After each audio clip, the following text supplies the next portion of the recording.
that if you wanted to ask a question, you would have informed Morgan by now.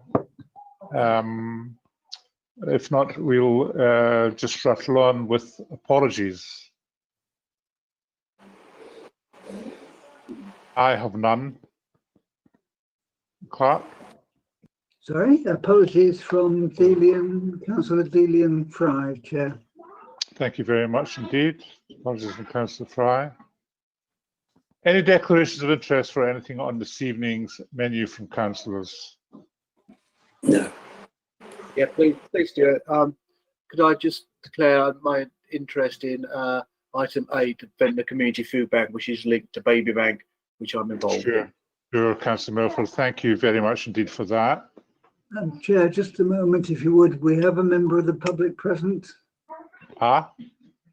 I think we have a member of the public present, Phil Warren from the Community Shed. Ah, okay. Phil, good evening, Phil. Can you hear me?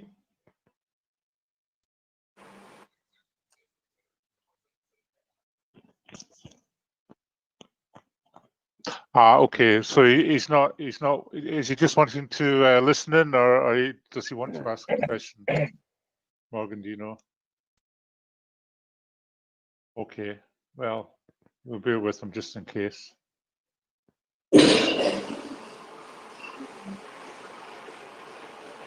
Okay, so you made a note, the clerk, of the declaration from Councillor Milford on item 8.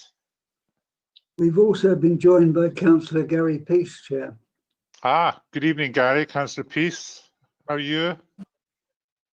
He's muted at present. Okay, welcome, Gary.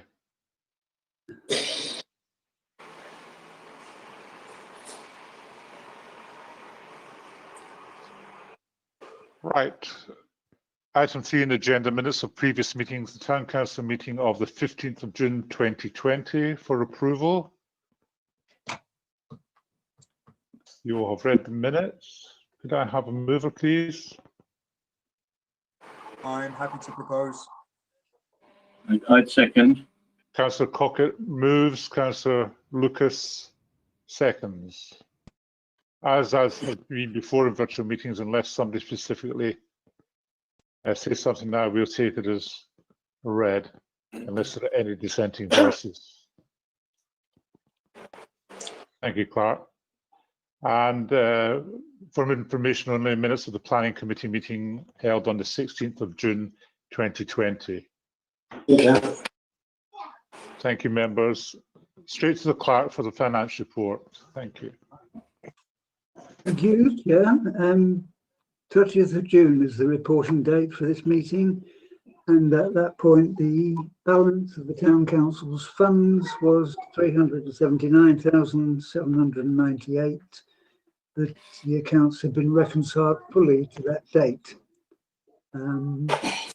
Payments during the month total 39,510, with 5,535 attributable to the Salisbury Gardens accounts.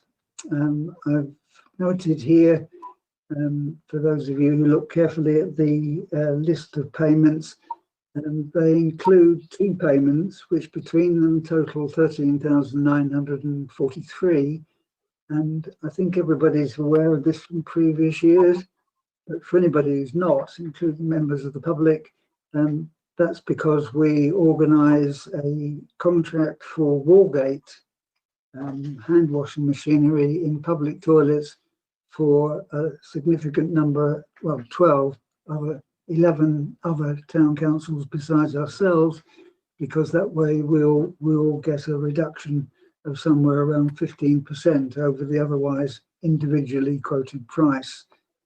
It's 2 payments, as you'll understand, because we can't put more than 10,000 through an account on any one day, and there are 5 repayments totaling 7,485 that are shown in the list with minus signs as credits, and that's the receipts we've had back from the other town councils so far against the invoices we issue to them in respect of their number of Wargate units.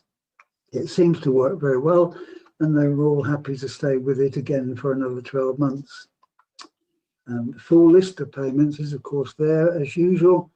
Receipts during the month total 7,203, with 3,577 coming from Salisbury Gardens rents. As usual, the list of payments and receipts against preset budgets for the first 3 months of the financial year now is also attached. Payments in the period 14,912 under budget, with receipts over the month were £928 under budget. That's the usual report, Chair. Thank you.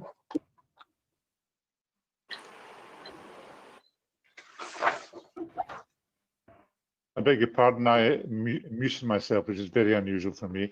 Thank you, Clerk. Any questions for the Clerk on the finance report?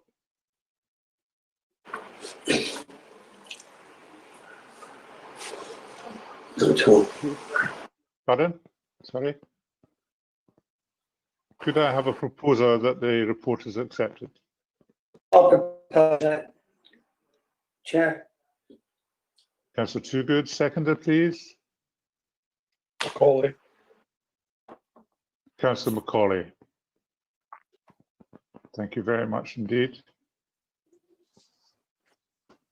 Okay, we move on to item number 5, currently closed services. And as the Clerk mentioned earlier on, Councillor Colin Watling and Officer Nikki Cox have been working this over the past few days. So I'll ask Colin to introduce this, if you don't mind, Councillor Watling, and then maybe if there are any questions of you, Nick, then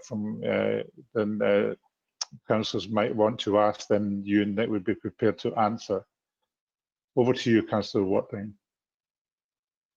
Okay, so Nick and I sat and went through the risk assessment framework that I think everyone's had a chance to see. We went through it numerically. We didn't disagree on many of the numbers. We didn't disagree on many of the mitigations that we put in place. And it came out where kind of you'd expect it to do, which is that there is a minor risk. It's not a scary thing, but it's also not fair to say that it's risk-free. And the mitigations that we couldn't put in place are relatively straightforward and resolve around signage to remind people of their social distancing obligations, making that signage appropriate to the age group that uses the paddling pool, putting out a bit of hand sanitizer and so on, and a proper cleaning regime for the outdoor park. The only bit of contention that I think Nick and I wanted to bring to the full council is that, of course, COVID is more prevalent, more dangerous, if you like, to an older age group.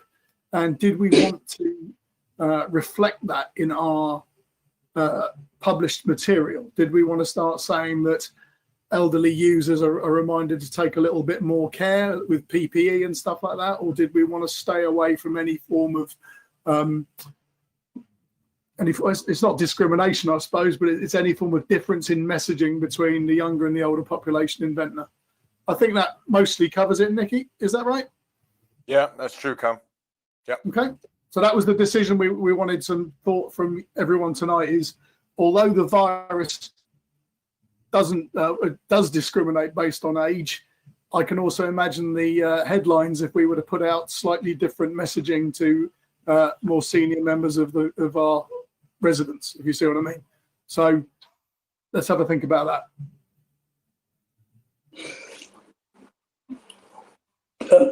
Cole?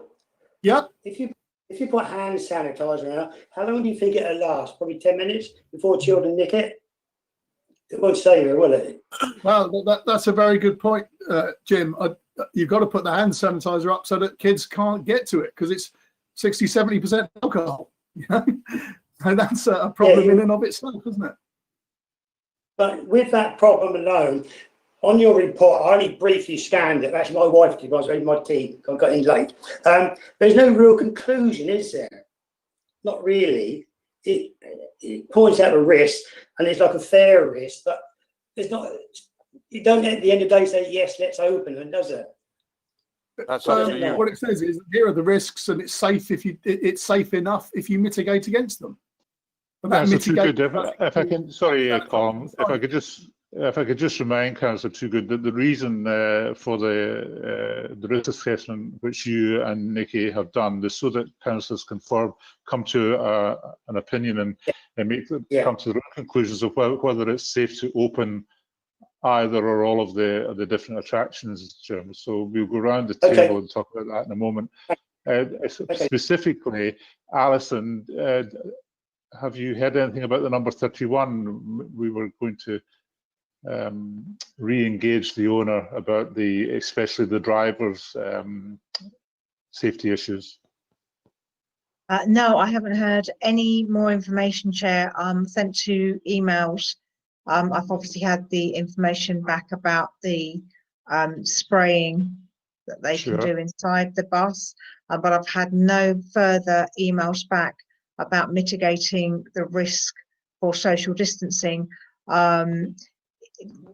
Mark did intimate that they could do the seat belts up on like every other seat, but as far as signage goes, no, I've heard nothing back on that.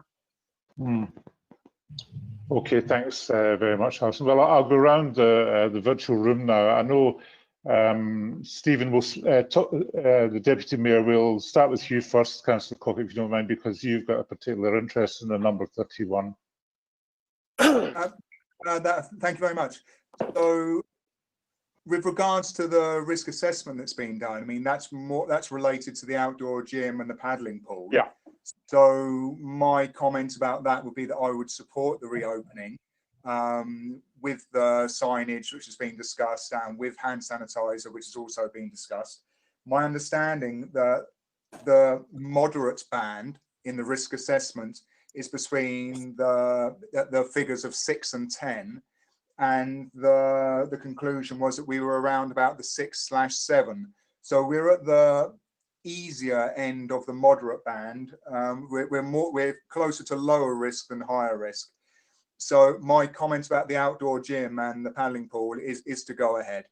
And a broad comment about the situation that we're in is that we will always remain vigilant now, and in the event that things start to go in the wrong direction locally, then I don't think we'll be waiting for proclamations coming from number 10. We can act much faster autonomously. So that's always going to be an additional mitigating factor that we have on our side. So that's for the outdoor gym and the paddling pool. With regards to the number 31 and the beach safety, I'm a little disappointed that neither of the recommendation coming from the ASG is to hold on those 2 items. But I do understand why. It's a little disappointing we haven't heard a bit more about the number 31. And regards to the beach safety, well, okay, it's number 31 first. I would very much like to see the service restarted. It is currently the only bus service that isn't operating on the island, but unless the operator supplies that information, then I understand that we cannot go forward. With regards to beach safety, I would really like to see somebody there, even if the responsibilities are limited, well, more limited than they previously have been. There are thousands upon thousands of people that visit Ventnor Beach over the course of the summer, and I think it's a really great and valuable service that the Town Council can provide by having somebody there. So, but I do understand that the resources are not necessarily available at this time because of the additional cleaning services that the staff will be taking on and so on, to cover the toilets and the park and etc. My request at the end of this is that the reopening of the number 31 and the potential restarting of the beach safety can be delegated from the Town Council to the ASG. And the reason I say that is because the situation may change quickly. we might get a fantastic response from the number 31 operator tomorrow morning. And then I don't think we should wait another 4 weeks for another town council meeting. If we're confident and if things change, I think it will be much better if we can act more nimbly, and that can happen through the ASG group. Likewise with beach safety, if there is a way that can be found to provide some level of coverage, I don't think it's correct for the town council to wait until August the 10th to make that decision. So in summary, very happy about the Ventnor Park, very happy about the paddling pool, and I request that the decision making on the 31 and the beach safety is delegated to the ASG. Okay. Thank you very much, Councillor Coggett. Councillor Macaulay. I couldn't probably put it much better myself, but I think when it comes to the bus, there's a question about the bus, which is that whether it's viable at all. And we're finding that as we sit right now, that we've discussed this as ASG, where the bus may not be viable at all. And I've never used it, so I admit that. And I'm not sure that it's something that I get the feeling that we are deferring a decision on that bus line, or either improving it properly, or just accepting it. So I'm not 100% sure. Everything else, by the way, I agree with the paddling pool and the gym. Yeah, there you are. Okay, thanks, Councillor Macaulay. Councillor Logan. Yes, I mean, I'll certainly for the park and the swimming pool, I would be very much in favour of getting them opened. And as for the messaging, I think we do have to have sort of one level of messaging, but then that probably aim that messaging for at your worst case scenario type area. So don't have different levels of messaging, just have one level of messaging that is probably aimed at the most vulnerable group. I think that would be the way to go for that. Yeah. As for the bus and the beach safety, yes, I would like to do that. I mean, I think as part of that, we need to bring in some sort of strategy to make sure that the bus is advertised and everybody knows the service is back, or we're going to end up with a very poor return on the initial opening. So I think, yes, I'll be very much in favour of getting the bus up and going again, but we need to have some sort of strategy to make sure that everybody knows it's up and running again and it actually gets used. And as for beach safety, I think Stephen said it very well. Thank you very much. Councillor Bond. On the bus, I agree with the report. I mean, the island Vectis buses are running around empty, so I think it would be rather foolish for us to run an empty bus service given the risks that are flagged in the report. The paddling pool I agree with, although I do think putting sanitizer up there is a bit of a nonsense. I would seriously suggest that we drop that. I don't see how you can do that without it disappearing. And I'm not sure quite what purpose hand sanitizer is going to achieve in a paddling pool anyway, and if you're suggesting people wipe it all over their feet. The gym, I agree, should be opened. I mean, there was somebody up there this morning who turned up expecting it to be open. If I read the report rightly, we're talking about taking away some of the equipment or spacing it out. It might be worth just being clear about what sort of timescale we need if we are going to be moving that equipment around, and it certainly needs good noticing to make sure that people use it in a sensible way. Maybe just before you go on, Councillor Bond, maybe Nikki can answer that directly before we, with regards to the equipment, Nikki.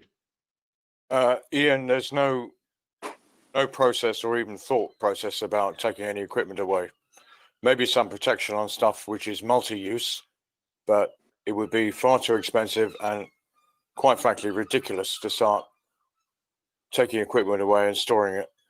Okay, if it's going to run as it is, then fine. We just need very good noticing to make sure that people use it in a responsible way, really. And then on beach safety, the beach safety was the one that I thought I was surprised we weren't doing anything on, given how busy the beach was on Sunday. It was as busy as it was in a normal summer weekend on Sunday, and I would be very keen to at least have some presence down there. So I agree with Stephen's comments on that, with one exception, which is that this issue that keeps coming on the council. Councillors don't appear to understand that a subset of councillors meeting in private cannot, by law, take decisions. And I've made this point over and over, but the council continues to behave as if members can take decisions behind closed doors, and they can't. And there's no way that Stephen's proposal of delegating, you can't delegate decisions to members, individual members, and you certainly can't do it to members meeting behind closed doors like that. And the fact that ASG members don't understand that, when I've made this point over and over, is very disappointing. Thanks, Councillor Bond. I'll come to you in a second, David. With regard to the delegating, the Isle of Wight Council does it all the time. In fact, it does it either delegates to the cabinet or delegates to individual officers. Even and this is the point that I have made repeatedly. There is a difference in law between how how principal councils operate and how parish and town councils operate. Parish and town councils' decisions can only be made either by all councillors in full council, or delegated to an officer, or a subcommittee that meets in public, like the planning committee. The ASG cannot make decisions, and the fact that members of that committee, so that working group, behave as if it can make decisions, causes a lot of problems on this council. Well, not to me, it doesn't. I've been chair of that committee for 2 years now, and I don't think the committee under my chairmanship has ever made a single decision without it being returned back to the council. David, I'm not going to come to you. I'm going to go around the councillors first and then come back to you, if you don't mind. Councillor Toogood. Well, mine's pretty simple, really. I don't think we can take the slightest bit of chance, and I say keep all four of them closed, and certainly not the bus running. I'm against all of them reopening. Thank you. The 31 bus, the pool, the gym, yeah, and the beach. Yeah. Well, you can't stop the beach from reopening. You can just no. That's not. I didn't say the beach. The first, I just don't. Any risk, I think, is too much. Spark anything off again. That's just my opinion. So I'm against all of them reopening. Okay. Thank you very much, Councillor Lucas. Well, I'm against stopping the 31 bus, because I think the general public need to prove to us that it's not viable, and they can't do that until it's COVID safe. And if we can get to that point, let us run through the review period that we've already agreed. And if the general public prove to us that it's not viable or not wanted, we can stop it. But I think at this stage we're stuck halfway. As far as the paddling pool is concerned, I was a little concerned about the mitigation measures for our staff. I thought we glossed over that a bit. I would like to think that we are very thorough in terms of our staff, and maybe Colm could sort of add to what we plan to do that's different from at the moment with our staff, our cleaning staff at the paddling pool. Councillor Watling. Well, our staff have already got as much PPE as they can handle, haven't they? Well, do they need any more? Is there any more PPE required for the paddling pool? If they have it adequate at the moment, that's fair enough. I rather thought that they would need to enhance it. So yeah, that's a fair question, Brian. I was under the impression they had face masks, visors, gloves. I mean, the next step up from that is a full suit, and I don't think it needs that. Yeah. Just to complete my comments on the beach safety, I very much regret that we wouldn't be putting any presence there.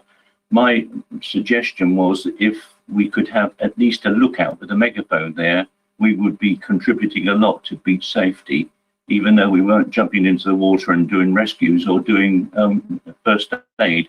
I think there is a measure there that could be put in place fairly cheaply and doesn't need highly trained staff. I'd like to see us exploring that possibility. Thank you, Councillor Lucas. Councillor Milford.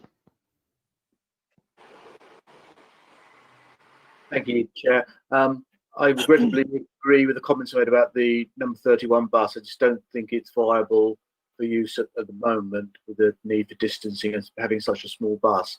Would like us, though, to reconsider our review period and give it a sort of fair chance when circumstances are more relaxed, So keep it on the agenda, as it were. But I think for the time being, we can't afford to reopen that one.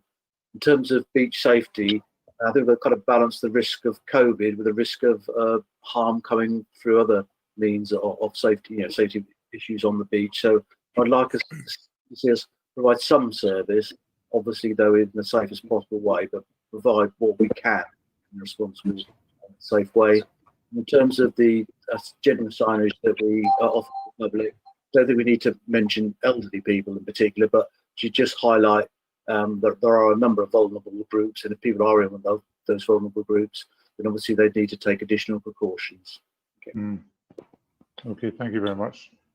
Okay, what I intend to do is go around once again. I think we are in general agreement about the paddling pool, a bit less so about the beach, and really about the gym. Apart from Councillor Toogood is anti all of them reopening. Clark, can I come to you first before we do that, and take you back to what Councillor Bond was saying? Thank you, Chair. Several matters I'd like to add to the current discussion. Sorry, my ear. Could you start again, Dave? Sorry, my ear popped out there. Sorry. Okay. Yes, thank you. Several matters worth commenting on from my perspective. On the beach safety, we simply do not have the staffing available to provide someone on that beach for any reasonable period on a 7-day basis. The reason for that, if councillors are curious, is that we're doing extra cleaning on not only on the Esplanade toilet, but we've also taken back the Ventnor Park toilet.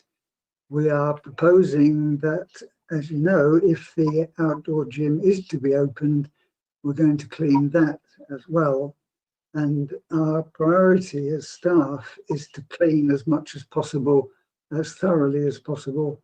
And on that basis, we have 3 members of staff involved in the cleaning operation, one of whom most of her time now goes on the library because they've reopened. One of the others is Brian Roberts, who's the maintenance manager and who has other duties besides cleaning. We simply don't have the staff available to provide that service.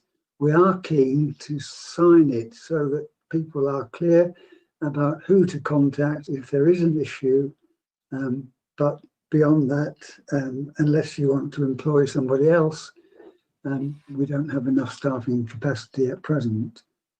As far as the putting into practice the amelioration works that the risk assessment identifies, just so that members know, we've arranged a staff meeting for tomorrow morning to go through the risk assessment in respect of the measures that need to be taken, to agree exactly what form they will take, where they will be put, what will be put where, and when.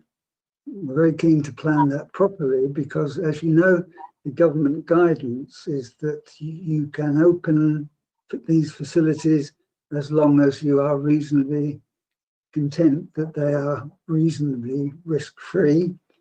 The risk assessment gives us that comfort, but it does need the underpinning measures to support that risk assessment. So we're planning a meeting tomorrow morning to do that work. On the matter of delegation, as Councillor Bond says, authority for decision making can be delegated to the clerk. And as you may have noticed in this paper, where I proposed, and there may be others following Councillor Cockett's suggestions, there are matters that need to be decided fairly rapidly. The suggestion is that powers are delegated to me, advised by the ASG. And I have to say again that I extremely value the input from ASG members because they have knowledge and experience that I do not. But I acknowledge that the delegation, if it is made, is to me and not to the group. And I think that's all, Chair, from the current discussion from me. Thank you very much. Whenever Dave, before I go around again and take each individual one vote, would anybody like to come say anything further before we move on? No, I think the risk assessment we've done is absolutely excellent. I mean, I can't think of a more professional risk assessment of a difficult situation, and I'm very happy that we've arrived at a considered solution, and I don't think anybody could challenge that, honestly. Thank you, Councillor Lucas. Okay.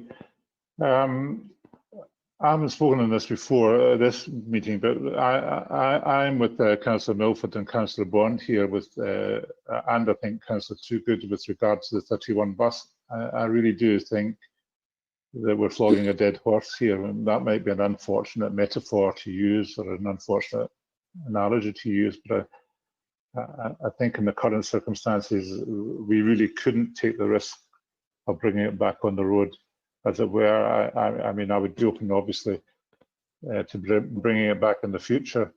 As others probably know, my personal view here is that if we're going to do something like that, then it should actually be run by the council for the people of Ventnor on behalf of the council, and we should be running the service properly and not farming out to somebody else who really doesn't, and it pains me to say this, who really doesn't seem to be in any case greatly willing to engage with us, as witness Ali's emails previously. I mean, these things are very serious, especially the driver's well-being. I drove down from Heathrow today to Guildford in an airport link bus, and the driver was practically isolated inside his cab, all surrounded by plastic, and he even had a panic button and all sorts of things there. So other bus companies are taking this really serious. So I would have a very grave problem with the bus service. I think the work that Councillor Watland and Nicky Cox have done with in regards to the risk assessment, as others have said, is very good, and I don't see any problem with implementing that at all. Does anybody strongly agree or disagree? Otherwise, I think let's take the 31 bus. My proposal would be that we do not give permission for the 31 bus to come back until we are completely and utterly satisfied that the risk assessments have been taken seriously by the proprietor, and I don't see any evidence of that at all. Yes, Yep. Despite advocating for the bus, if we haven't received a response to the email that's been sent to get greater detail about the mitigating factors, then I can't disagree with that. Just quickly though, regards to the 31, I do think that in due course we should honour what we resolved in February, and that was to try the bus for another 3 months. We have a reduced timetable. Hopefully we have funding. I personally, I'm committed to going and leafleting half of Ventnor again. If after that period it fails, and that's it. But I do think we should, in due course, honour the February's resolution. But now I cannot disagree. Without a response from the operator, then I cannot disagree with your position. Thanks, Councillor Cockett. So I think we're generally agreed that the number 31 can't go ahead in the present circumstances. The only thing I can suggest as chair is that Alison or the clerk writes to the proprietor again in stark terms, saying that this is a decision that's been made and that we can't revisit this decision until we see a proper risk assessment which has been prepared by the proprietor, because he has to mitigate the possible dangers to the members of the public that he's going to hopefully carry. Does anybody disagree with that? Chair, I mean, getting away from everything else, it's still no good for disabled people or young mothers with crowns, is it? So we discriminate against. No, to be fair, Jim, I think you and I have always agreed about this, and I think it's something. I really do think that this is something we're going to talk about major projects maybe later on, but I really do think this is something the council should be giving serious regard to, given the demographic of our residents, especially in Bonchurch and St Lawrence. I think it's something that needs to be, and I think it's an opportunity also to do some good in the community. But that's just my opinion. Thank you. So that's my wife. She doesn't know I'm in a meeting.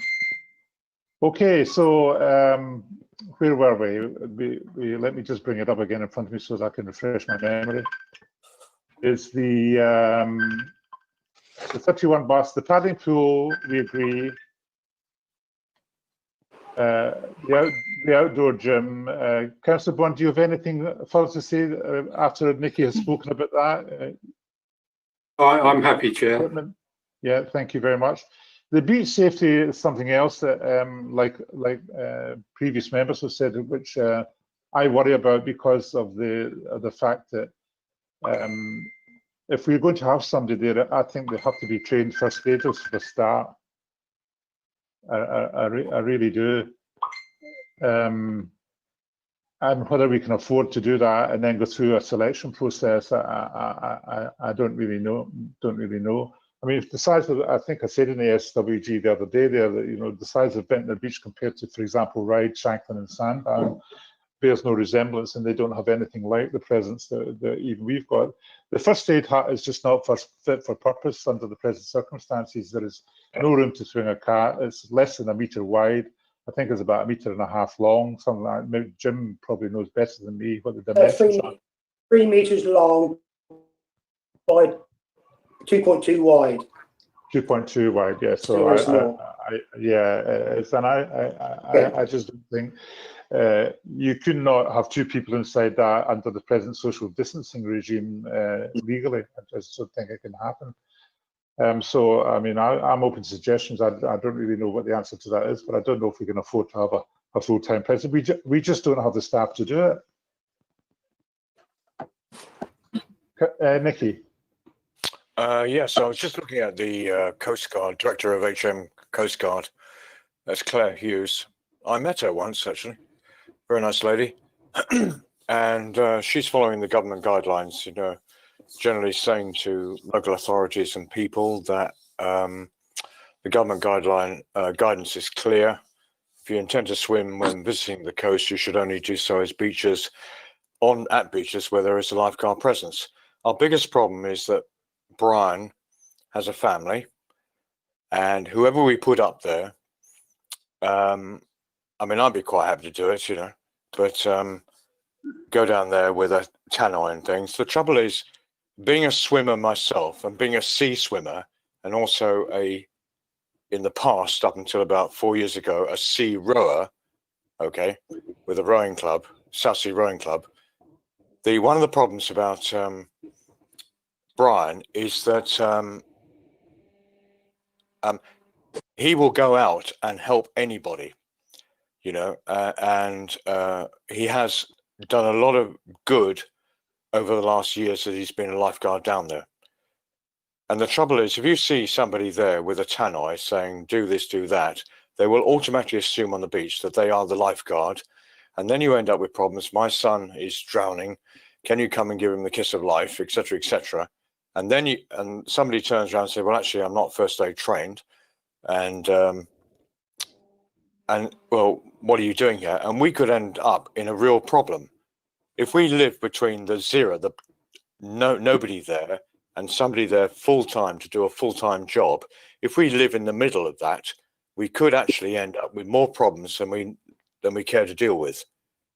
The Coast Guard is clear. If there are no Coast Guards, then they're suggesting don't swim, okay?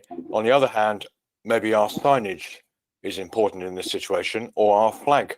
Combe mentioned yesterday to me the idea of flags on the beach to remind people of personal safety. If maybe Ventnor Haven, if we worked out of the box here and Ventnor Haven could actually cruise up and down the bay, you know, on hot days. That might be a help or something. But the government guidance is clear. And looking at the Coast Guard, looking at Claire Hughes's directorate stuff, basically across the south and also the southwest, not many beaches have lifeguards. I know it sounds strange, and I'm quite surprised to see that.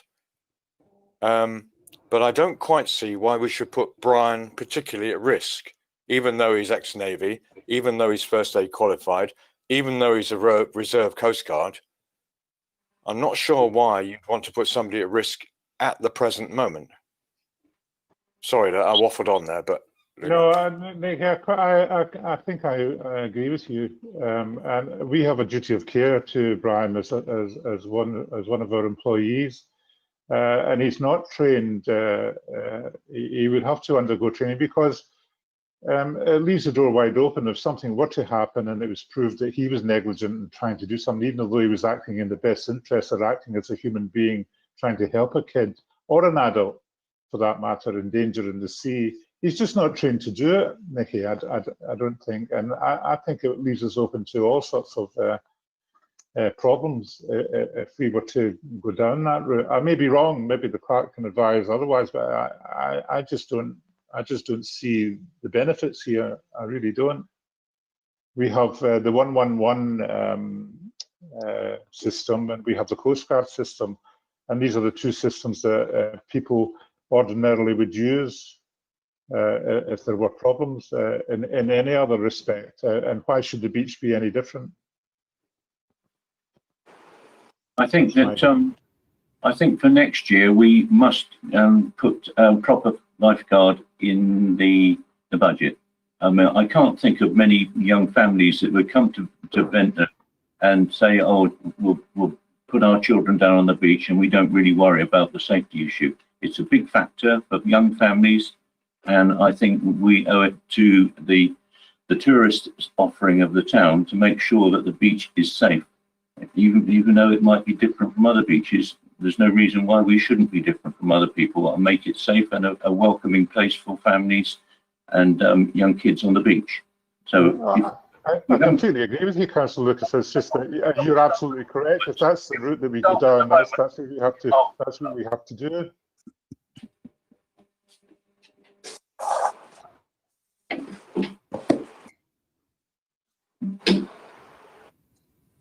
Hello. Hi. Councillor Macaulay. Yeah. Just say like we have got a beach safety hut on the Esplanade. So if we decide that it's not, then it has to be covered up. It means that there's no beach safety. So we're not advertising beach safety. We can't resource it. And so what you can't have it both ways. The beach safety aspect of the huts here, as you see it as you go down the Esplanade, must be covered up. Well, immediately. Yeah. I would suggest. Or maybe signs, appropriate signs attached to the hut. Is that actually, David? Just remind me. Clark, just remind me, is that the property of the town council or the county council? We lease it from the Isle of Wight Council, and the proposal from the staff always has been, as Councillor Macaulay suggests, to put proper signage up and to close the hut down properly, and to remove any reference to first aid. So yes, that's a very sensible suggestion. And right. Okay. Well, I'll tell you. Just let's move this on. I'm going to propose that. Can somebody second me that we, along the lines of what Councillor Macaulay has just said, that we identify that the beach hut is not a beach hut for that purpose, and or for medical examinations or for medical treatments, and we put proper signage there, instructing people what to do in the case of an emergency. In other words, either call the 111 agency or the Coast Guard. Could I have a seconder for that, please?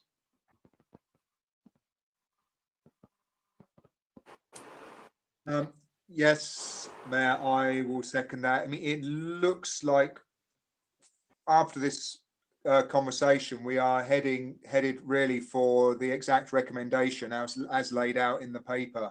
Yeah. And yes, and I will second that. Thank you very much. Can I take it there's nobody against that? Thank you very much. And I wholeheartedly agree with what Councillor Lucas said, that in future we really ought to take this very seriously. And if it means having a suitably qualified person on the payroll, then it's something that we will have to maybe look at seriously for next year. And let's hope the COVID problem is no longer with us, but who knows what might be with us at that particular time. Sorry, did somebody try to say something there? It was just me, Chair. We did talk about this in previous years, having lifeguards. It's just the question of the expense, because you can't. Yeah. One's no good. You need two. Yeah, so, but I still think Sandown did have that facility, as you may remember, for the last 2 years, at a cost of about 15 grand for the time they were there. They haven't got it this year, but that's because the RNLI, in line with the advice that Nick Cox referred to, have withdrawn almost all their lifeguards this year. Yeah. Okay. So we have that, and we agreed that the 31 bus remains in limbo until we hear what the plans of the proprietor are with regard to his staff. And then we look again at Councillor Cockett's and other councillors' 3-month trial period that we talked about before. We also agreed that the gym should reopen and the paddling pool should reopen as soon as we can make the arrangements for that to be done safely with the proper signage. All agreed? Yep. Thank you very much indeed. No. Sorry? Oh, I said no. Sorry, no, Jim, I said earlier on, I did record your objection, Jim, earlier on. Sorry. Yeah, it will be recorded, Jim. Don't worry about that. Thank you. Okay. Okay. Moving on to number 6 on the agenda, support for vulnerable residents. Mark, you know more about this than I do, and it's something that Tony McCarthy has been working on, and Jason has been involved in, and Alison and Morgan have been very much involved in also. This is an information paper, Chair, so it's no more than that. It doesn't require a decision. No, it doesn't require a vote, but it's just, I just wondered if you wanted to say anything in support of it while we're here. Interestingly, we've had Tony McCarthy ran a survey of the current volunteers. He's had 18 responses to that, and the kind of things they say about him and Alison and Morgan and the town council would make you blush. It's full of praise, it's full of recognition of the value of the work, and it's full of ideas about where we go from there. The results of that survey, I've agreed with Tony, will go to the Community Development Working Group for an initial discussion at its meeting on Thursday, but it really is extremely positive. We have a problem or two, or at least one, which is focuses on boots, who are still not as well organised as they should be, and there isn't some indication that at present they are using the town council's volunteer team as a private delivery service, because our volunteers have discovered that they are delivering medication to people who have not contacted either Tony or Alison. So we're going to have more discussion about that next week. But otherwise, it's a huge success story. Thank you. I couldn't agree more. I think it's been fantastic, and I have posted as much on the Ventnor Community Facebook page, and I also wrote an article, and some people were kind enough to write back to me afterwards. I think it's been a great And it just proves that, you know, when we do things like that, especially our officers, then, you know, people are really appreciative of what we've been doing. And not only that, it's been noticed island-wide as well, that Ventnor has been in the vanguard of this as another thing. So it's something that we may consider continuing to support, even when the crisis is leveled off or is no more. But we can discuss that nearer the time, I would say. But if we could put it on the record, certainly thanks for officers, for you, Alison, for Morgan, and for Tony McCarthy for the work that they've done in this. I think it's been really, really very first class and very energetic and very positive for the members of the public who have benefited from it, as far as Ventnor Town Council is concerned. Thank you very much for that. Does anybody want to say anything more about that before we move on? The volunteers are an incredible bunch, and I would really like the council to sort of keep them together, acknowledge the fantastic work they've done under our control, but try and keep them together, because I think they're going to be a real force for good in the town, that we can, after COVID sort of eased off, I see them as a powerful force for the town if we treat them well and keep them together. Maybe we could put a little reception on for something when it's all over, just to acknowledge the fact that they've done such a good job, and use them somewhere else, because they're a happy bunch. Yeah. Yeah, maybe we could do something along the lines of the town meetings that we had. We haven't had any for a couple of years, but which were very successful and very well attended as well. And we could turn that into something of a more civic occasion, just to thank people and give them a little snack or something like that, or a glass of orange juice to wet their whistles as time moves on. Anybody else got anything to add to what Brian's just said? No? Thank you very much.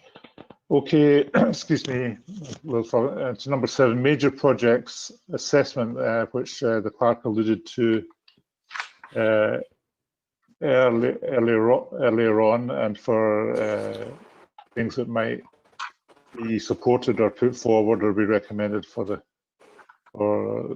future attention of the Town Council. David? Yes, Chair, thank you. The attachment to the report, as you're aware, tries to summarise briefly both the progress to date, which is in the green type in the far column, and what still needs to be done, which is in red type, of course. So the question for tonight, I think, is whether there are any suggestions about ways of turning the red into green. Okay, members. Me again. A little concerned that we are losing a bit of impetus with the toilets in the town. We did say that we were going to try and get going in September. I don't think that's going to be possible, because we haven't really defined the specification and the invitation to tender. So I think we're losing a bit of speed there. Is there any way we can boost that? My understanding, Councillor Lucas, is that we're still waiting for building regs approval before we do the spec, and Councillor Toogood will know more about that, although he's hiding at present. Yes, he's disappeared very cunningly. Jim, I just said we're waiting for building regs. I've lost everyone. Thank you. Sorry, my screen went blank here, David. Yes, we're still waiting for building regs. I spoke to Andrew here actually this morning, says on the agenda for tonight, and he said sadly we can't hurry him up. Can't hurry who up? The planning department. What's happened, Stuart? A few of them are still off work, and they put it out to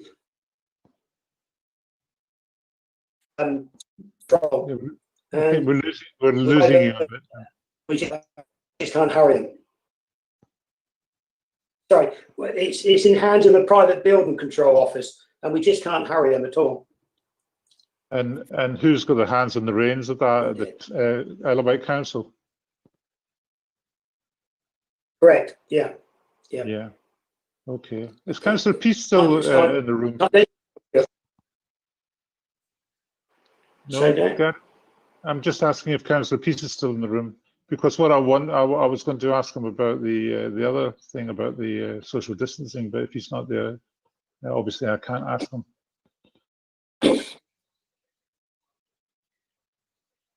Right. Thanks, Morgan. Well, it would help if you could persuade the leader of the council to answer his emails, and then we wouldn't have to go through third parties all the time. But there we are. Maybe he's listening to this. Sorry, Councillor Lucas, did you want to come back on any of that? Is that satisfying?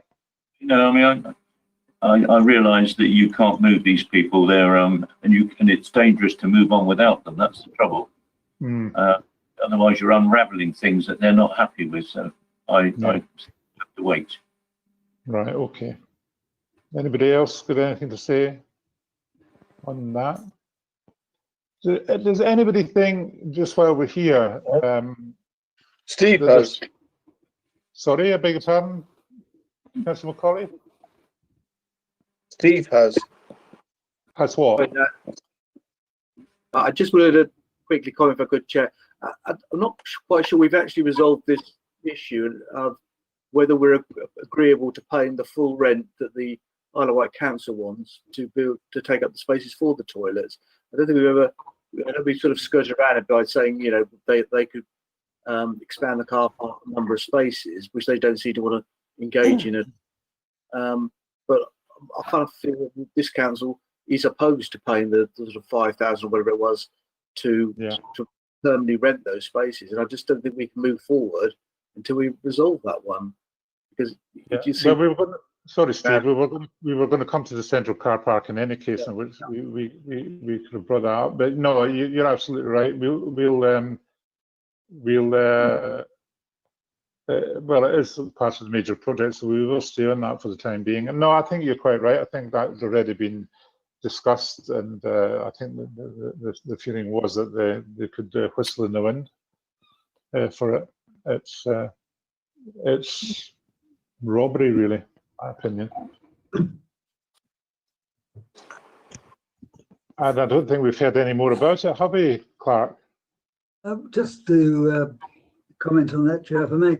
The reason we've not done anything else, because the council is on record as saying it intends to challenge the £5,880 they're looking for. The reason we haven't done anything about that, as far as the staff are concerned, is because we had hopes that they might take seriously the proposal to extend the number of spaces. And as you know, we've only just had a response to the town council's decision about that. Yeah. And as the mayor says, that's on the agenda to decide whether you wish to take that further or not. And if not, then as officers, we can go back to challenging the council. It will need some political pressure too, because the evidence is, and I've said this before, but just to repeat it on the record here, the evidence is that the Isle of Wight Council is putting significant sums of money into Ryde, into Newport, and into Sandown, and absolutely nothing, not even £1,250 into Ventnor. Now that has to be challenged. That has to, and that's down to the politicians. We've done all we can in relationships and discussions with officers, but it's a political decision to lead. David, I entirely agree with what you're saying, but what frustrates me, and you and I have spoken about this before, and not only you and I, but other councillors, is the fact that the leadership at County Hall don't seem to want to engage with us over this. They're not answering emails. It's impossible to get to talk to them on the phone. Morgan alluded to the fact earlier on that Councillor Peace would be willing to accept questions. Well, I've got a question for him and for Councillor Pertz. They both are the two county councillors that represent Ventnor. Are they behind us in this, or are they not? Because they're the ones who have the influence at County Hall, not the town councillors. They're county councillors, and they should be fighting, batting for us. And if you're listening, Gary, or Graham, which I doubt Graham would be, then really, you know, it's time to walk the walk rather than talk the talk. You know, this is it's getting beyond the joke. This has been. You feel as if you're walking through mud, trying to get this car park situation sorted out, and it should be a relatively easy thing to do. The Isle of Wight Council, for God's sake, are just committed to spend £1.5 million to buy Ventnor Keys and East Cowes, because you know it's crazy. Councillor Macaulay. It's true. I totally agree with you. By the way, all of that. Clark, what do you? I mean, if it's down to the membership to try and do something, is there something that you might recommend that we do? Is it something that is there some instrument that we can use that we're not aware of, or that we can try and that's all. Can I respond to that, Chair? That's a really interesting question. As you will have noticed, one of the recommendations on the paper for this item is that you invite, hopefully with me as well, but you invite, or some of you invite, both county councillors to meet with you for a discussion of not just the car park, because that's not the only issue. There are others which are dependent on the Isle of Wight Council, and that I think is the first step. If they don't, or can't, or won't, then the only other, we have no power, the council has no power other than public support, and I think a public campaign. You recall the days of fighting the battle over Salisbury Gardens? That went public and was a proper fight. And we won it.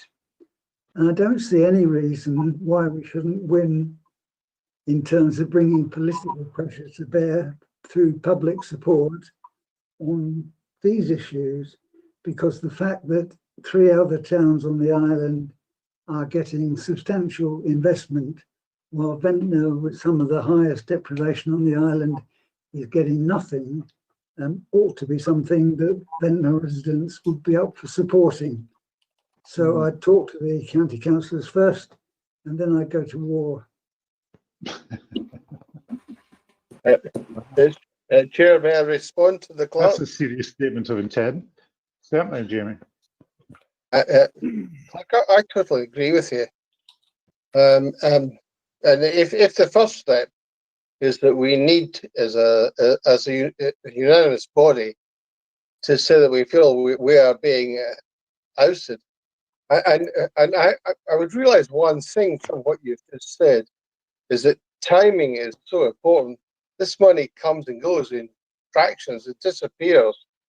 You know, if there's a chance that that we can lock them down to commitments for Ventnor, it has to be an imperative. It has to be now. And I think I agree with what you said. If you think we should set forward a small team to put this to them properly and see where we get to. I also agree with if we don't get anywhere, you know, go public. But I would wish that wouldn't happen. Well, it seems that the Isle of Wight Council, this is getting back to what Councillor Bond was saying or mooting earlier about accountability, but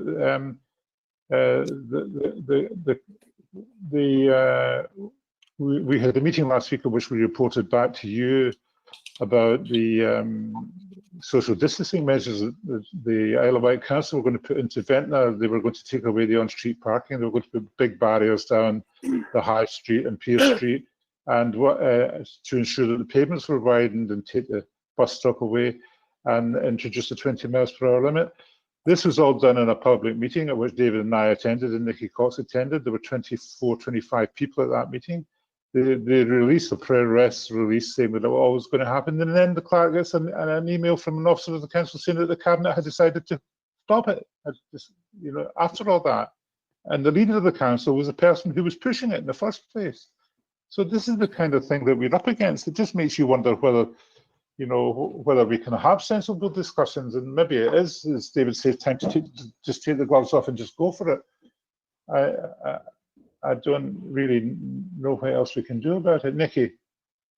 After myself and Combe got together on Sunday, after those couple of hours or so, I did a walkabout in the town, and I met several people who actually run businesses in the town.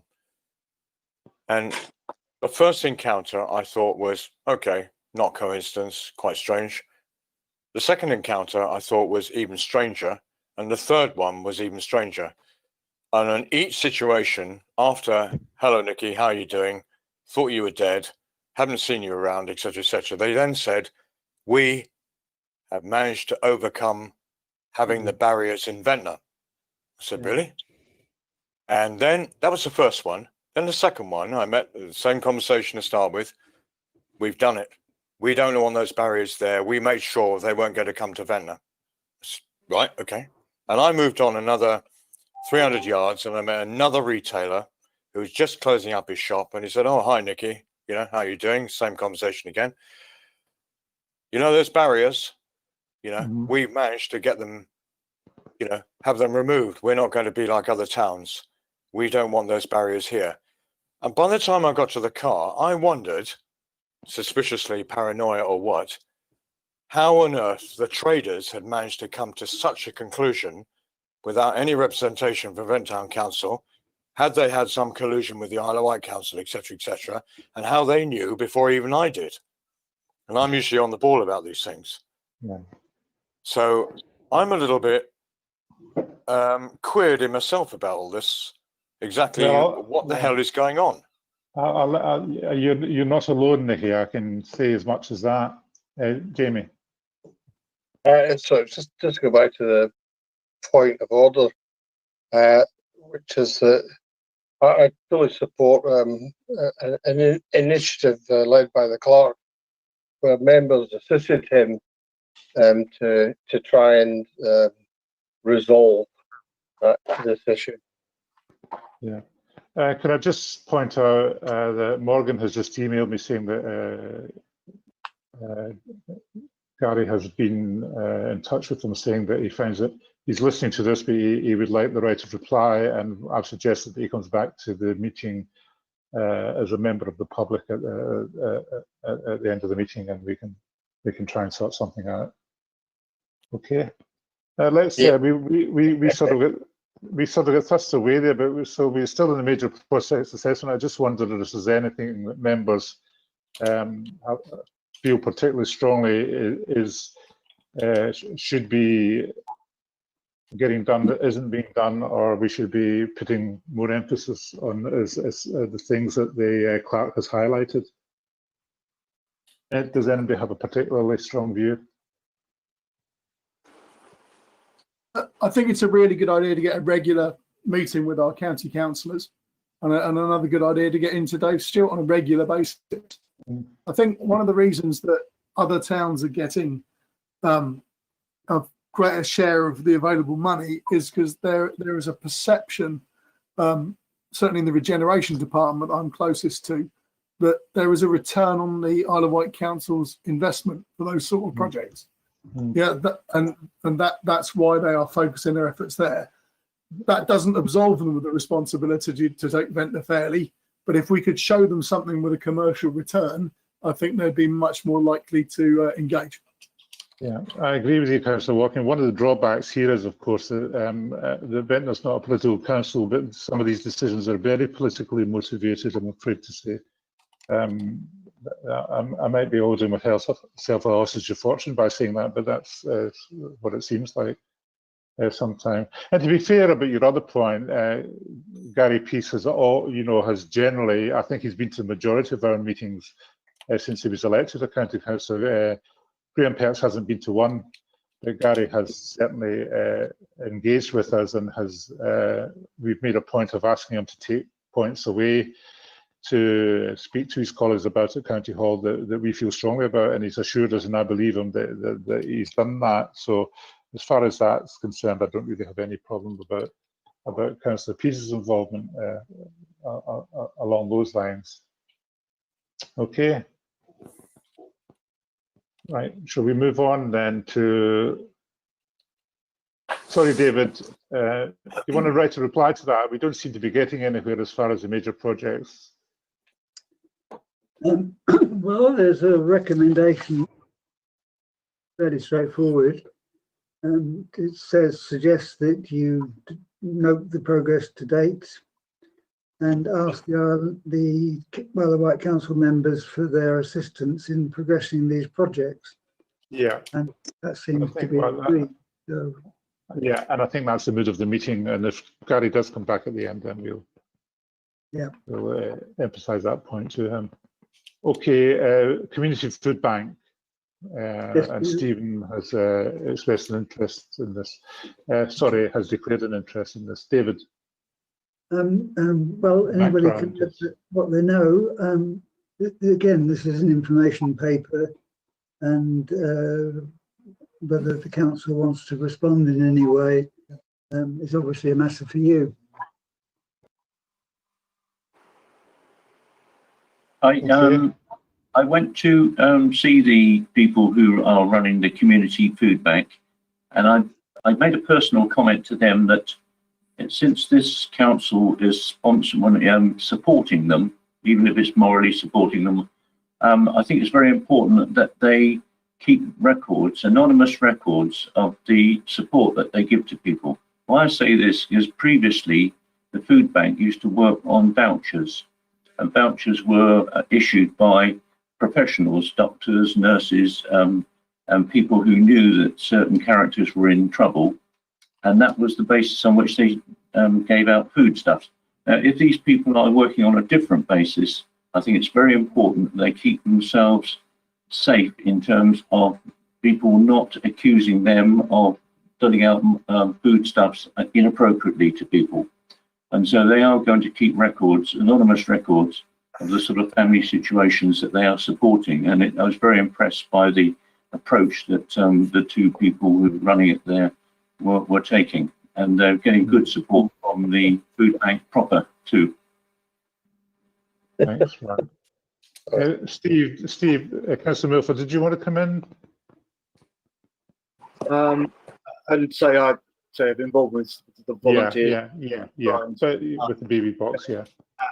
And equally impressed by them, and just thank the local people that are coming forward both to help and to make donations, and I'm sure that they will give Brian and other councillors the assurances they need that it's people in genuine need that are going to be receiving the services. Won't necessarily operate the normal sort of token voucher system. Yeah, sure. Okay, is anybody, before I move to the Councillor Macaulay? Just you can't keep anonymous records. You can just count how many people come through. Anonymized records without you can't keep hidden records of any sort. It's called GDPR. It's you can't do it. It's not possible. Especially when it comes to, and there are also issues around the formalities of people being recognised that they don't want to be recognised, and things like that. But yeah, sure. But I think we can take it. The people like Tony who are organising the food bank know what they're doing here, Jamie. And I don't think they would, in the slightest, put anybody in the position of being compromised. Councillor Toogood. I was just to say, Stuart, could we not, as a council, support them a bit financially? Put a sum by each year for to help them. I like that. Well, there's nothing to prevent you from putting that forward as a proposal, Jim. Did you have anything in mind? Just an idea. Yeah, I would have thought, quite frankly, if we gave them £1,000 a year, it would help a lot of people in Ventnor. Mm. More than waste of money on the bus.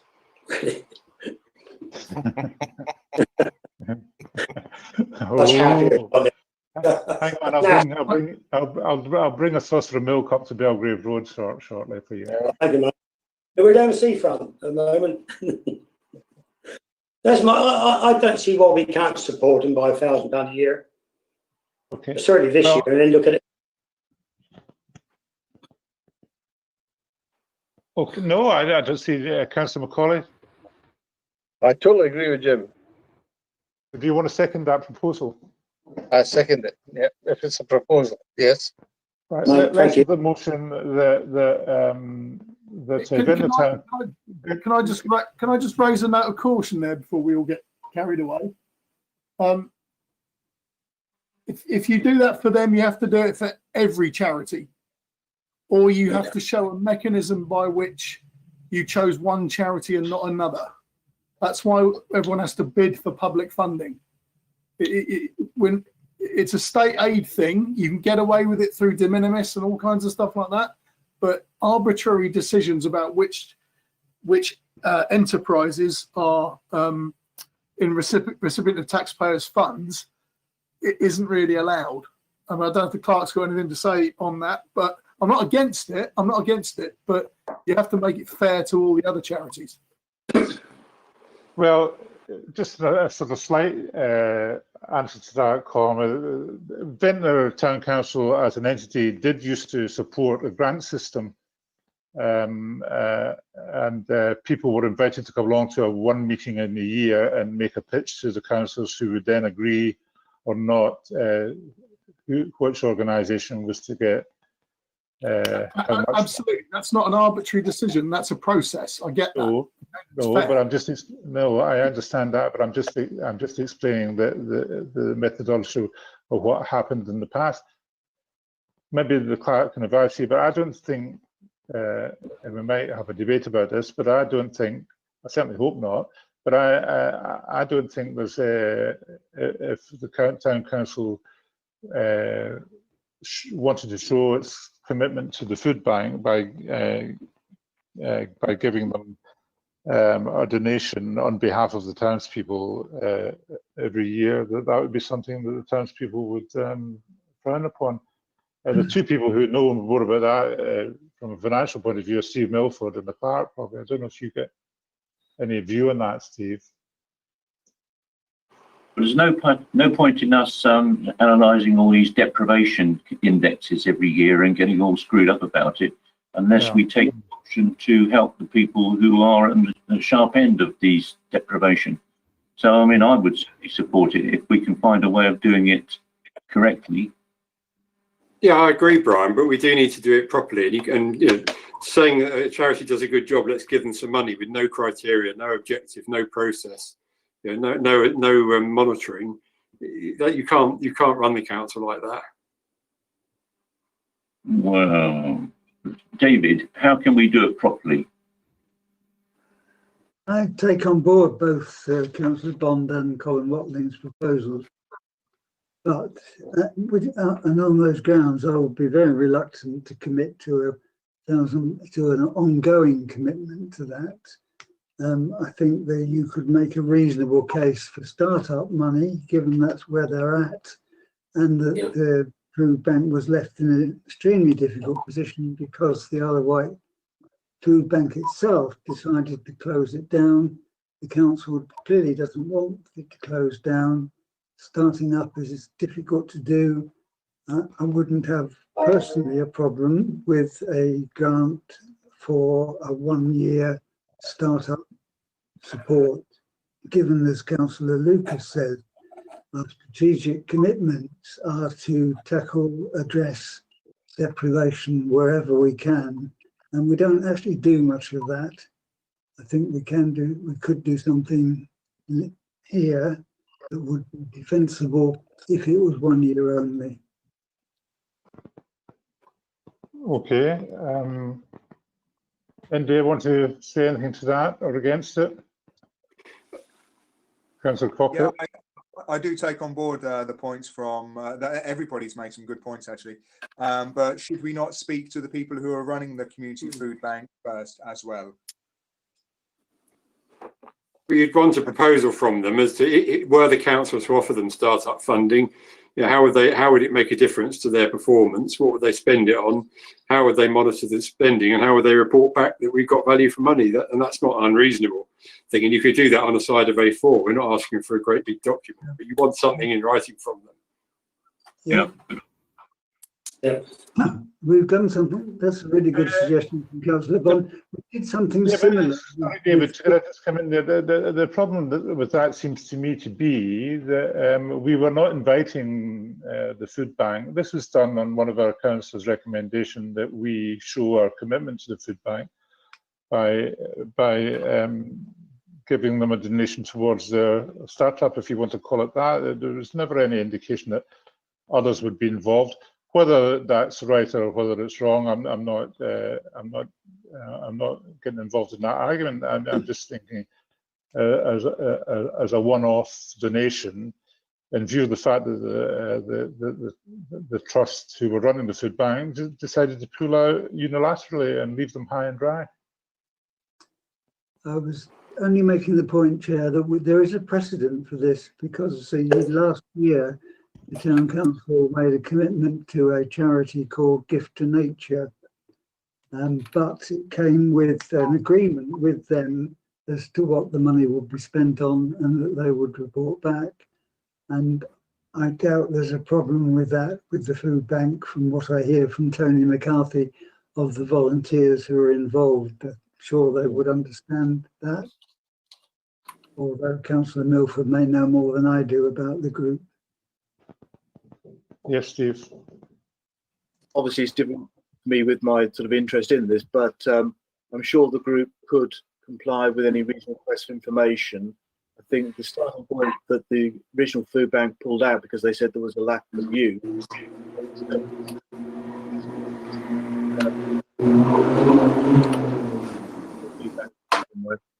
I think that there was always a feeling there was a big latent demand, knowing the deprivation within the town. So I'm sure that the food bank people would be able to provide, say, reasonable information on usage and whatever the town council requested, and obviously say how the money was spent. And in my previous involvement as councillor, obviously I do recall us making several grants in the past. Yeah, that's all I have to say really on it. Yeah, thanks. Councillor Macaulay, then we'll come back to Jim to wrap up and then we'll move on. Well, I'd like to propose that we award a grant of £1,000 and subject to everything we've just heard, Councillor Bond's comments, the clerk's comments, and so on. Stuart, I'd like to unsecond that, but I think what Councillor Bond said would make it easier. I think if we stuck what he said, it'd make an easy job of that. It wouldn't press any position at all. Right, let me just take advice from the clerk here. The motion has been proposed and seconded, clerk, and I'd like to put it to the vote now. Again, yes. Thank you very much. Motion from Councillor Macaulay, who's taken over from Councillor Toogood, is that Ventnor Town Council donates £1,000 to the new Ventnor Food Bank and startup money. Seconded by Councillor Toogood. We'll take a vote on this because it's so important for clarity. Councillor Bond.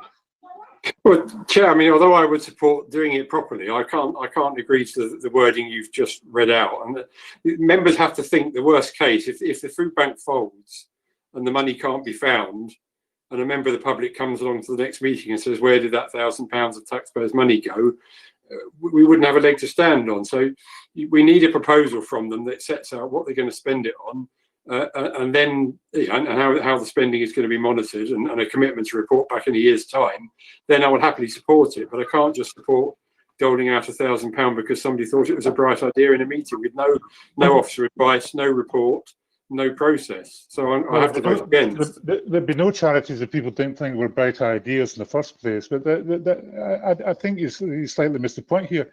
The first thing to say is that the food bank hasn't actually asked us for anything. This has come from a member of the council.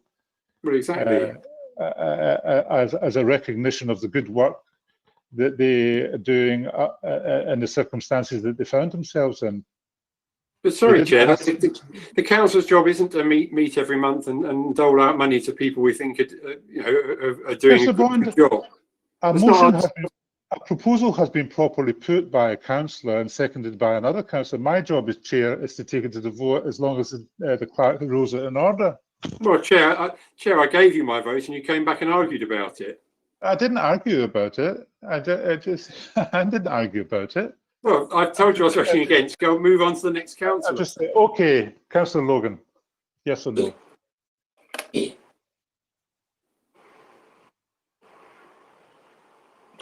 I tend to agree with Councillor Bond. I think what we should be proposing is that we invite the food bank to tender for the money and then make a proposal, and with in good faith.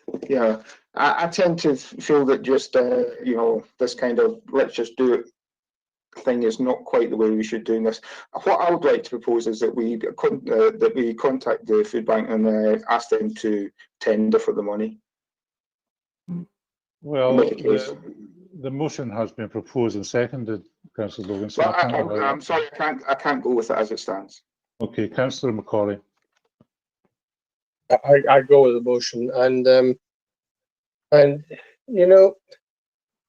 I said to Councillor Logan and to Councillor Bond that these are immediate things that need to be handled right now. They're not things that can be handled by minuscule process and ages and ages of procedure. There's some things that are just right, and we know what they are, and this is one of them. Thanks, Yes. Councillor Cockett. These people have volunteered. I'll come to you, Brian. Sorry, Councillor Cockett. Yeah, it somewhat pains me to sound like a Scrooge, and I would very, very happily agree to this in 4 weeks' time. But I do feel that the points that have been made previously by Councillor Bond and Councillor Logan are very good. So unfortunately, I will vote against it at this time. But I'd be very happy to see this in 4 weeks' time. Okay, Councillor Milford. I think I ought to abstain on this one. Thank you, Steve. I thought you would. Councillor Lucas. These people are volunteers, and they don't have a fundraising department or anything like this. They're not business people. And I think if we said to them, we are minded to support you financially, if you put forward a case for what you would, how would you use, say, £1,000, and then we will consider paying you.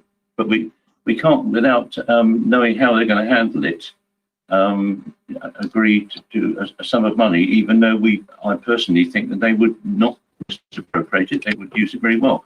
But I think we can easily ask them to say, look, we are minded to support you, but you've got to give us a little bit of evidence as to how you would use it, so that we've got some backup if anybody challenges us. Councillor Watling. Yeah, I'm happy to donate £1,000 of my own money to a worthy cause, but this isn't my money. So there has to be a fair process for giving out taxpayers' funds. So with the motion as currently constructed, I have to vote against. Nothing against the food bank. Want them to come forward. Want them to put a proposal in, and want them to be competing against other charities. Councillor Toogood. Well, I agree with what Councillor Lucas said. Really, thank you. Okay, so I count that 3 for one That's agree, abstention. Sorry? I beg your pardon, sorry. I just said I agree with what Councillor Lucas says. Go to Nelson. Yeah, so Councillor Toogood, Councillor Macaulay, for Councillor Lucas against, Councillor Bond against, Councillor Logan against, and Councillor Milford abstention. Okay, sorry, Jamie, the motion's lost. But I have to say this.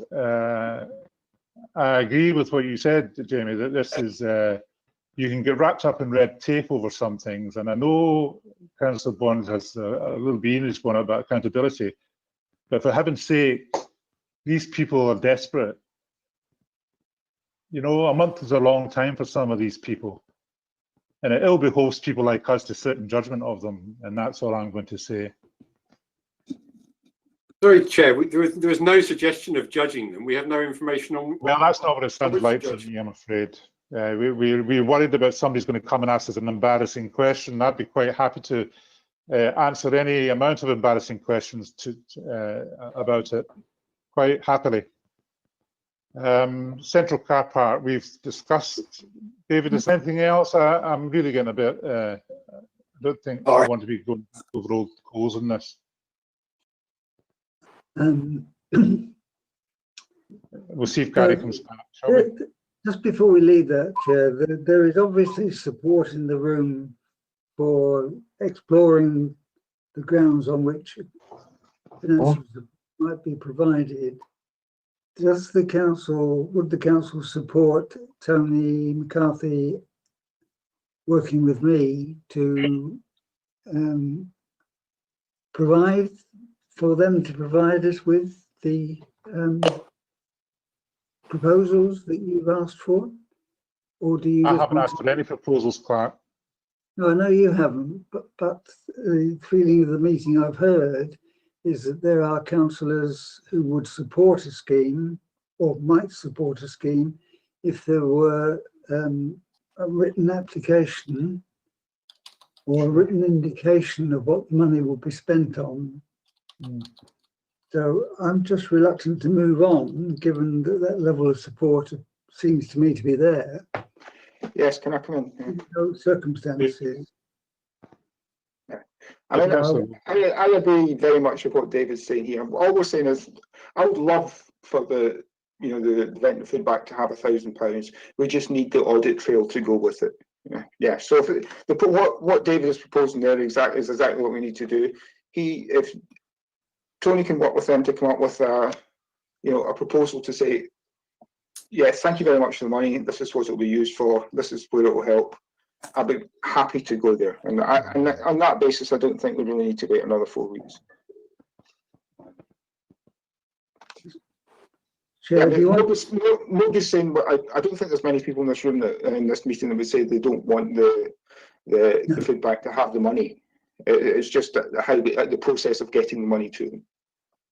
So would the council delegate the decision on the basis of receiving a satisfactory indication of what the money would be spent on, to delegate that to me, or do you want it to come back here in 4 weeks' time? Well, I don't want to come back in 4 hours' time, Clark. Never mind 4 weeks' time. I think, I'm sorry. It's not a funny matter, this, and I don't know why I'm laughing at it, because we all know what we're going to do at the end of the day. We're going to give them the money based on whatever is submitted to us by either Tony McCarthy or somebody else, because we know what's going to be on the one side of the A4 sheet of paper. But any one of us could write that paper. Any one of it. So can I just come in there? Sorry, let me just say that I can't, and nor can you. No, I know, but you know, I'm using that as a metaphor, Clark. No, you can't. I don't think we should ignore the points that have been made. They are perfectly reasonable, and if they can be taken on board and the food bank still get the money, then there's no problem, is there? We've done things properly, and I'm happy to go down that route if you are. The only thing that implies is that we weren't going to do things properly in the first place. I mean, I did ask the advice before I took the vote, and that was that it was properly proposed and properly seconded, and we went to the vote. That's correct. You had a motion and you put it to the vote, so you did the right thing. No, but I'm not questioning that. I'm saying that in the course of the discussion on the motion, points were raised about a different way of approaching it, which I think are reasonable. I don't think we should ignore, and almost certainly won't affect the end result. But there's good sense in what's being said, and it needn't delay things very long if the council is prepared to delegate that to me on the basis of what I receive from the food bank through Tony McCarthy's work with them. So the I point I would want to have make is that although that's absolutely fair and reasonable, and I get that, the message it sends to the public is, you're a charity in Ventnor, and the only way to get money out of the council is to have a mate who's on the council, and he'll propose that you get a cheque if you put up a case. Now, the whole point of modern government is that having a mate on the council doesn't help. That's the whole point. So it has to be a free, open and fair competition between anyone who wants grant support.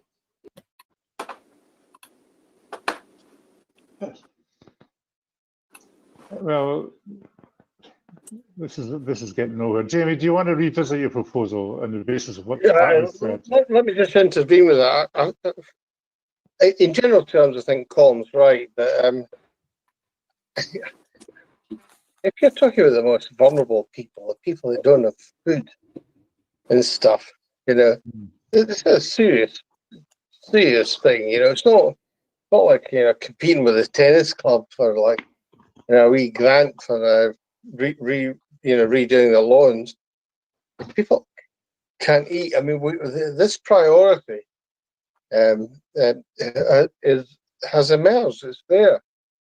Jamie, I'm supporting you. I can sit down and write a grant competition that we can stick on our website tomorrow, where everybody who wants to help disadvantaged outfits in Ventnor can put in a proposal for £1,000, and they've got to hit certain criteria and have certain monitoring characteristics, and then people apply. I think what you're missing, Colin, is that we've got one wee scheme that is working terribly well, thanks to Tony McCarthy.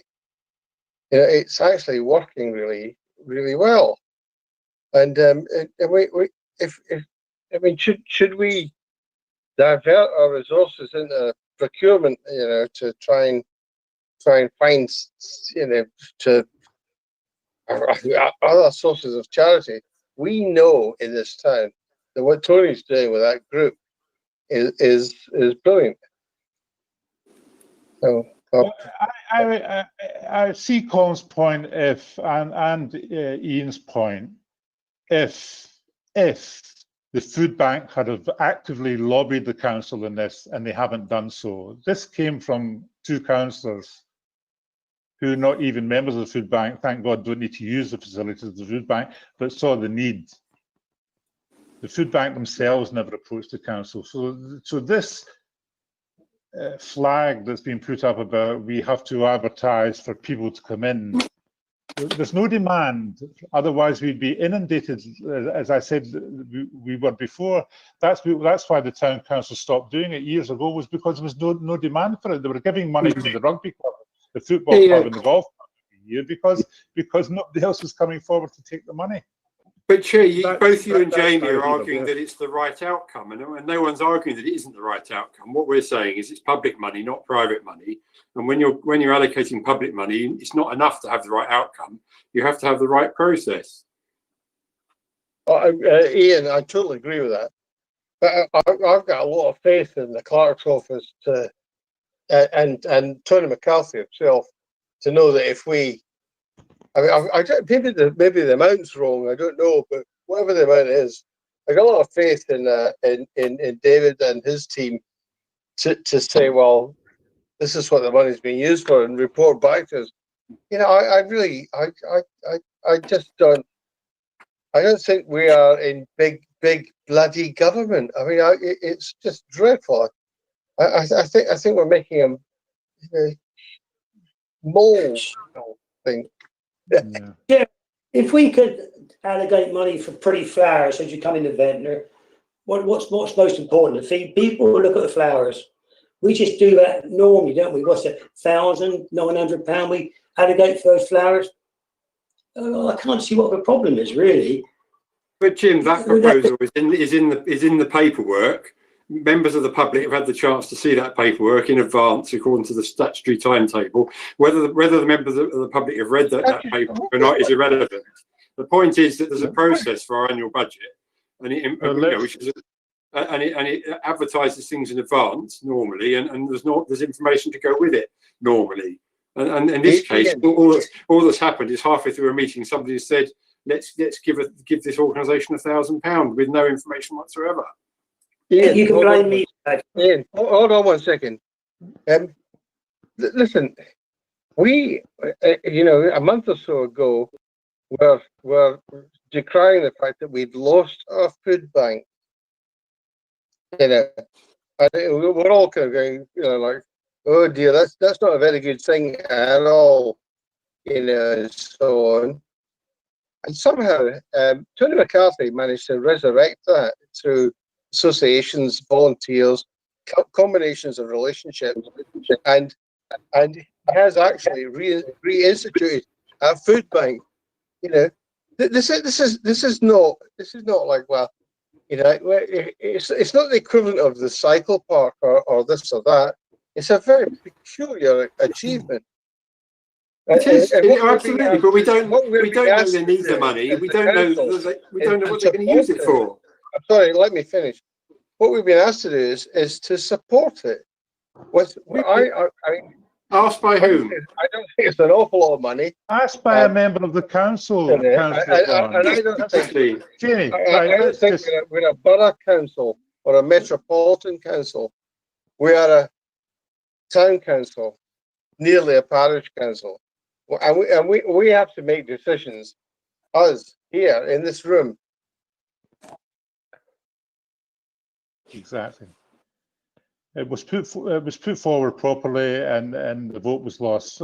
Is the feeling in the room that the clerk is mandated to speak to Tony about this? I feel. Well, I'm not saying any more about it actually, because I'm just. Chair, just a word from me. Yeah, but then I'm coming to Nicky, and then I'm wrapping it up. When you had the discussion about the original motion, there were a number of your colleagues who indicated that they would support the suggestion of making money available to the food bank if there was a process.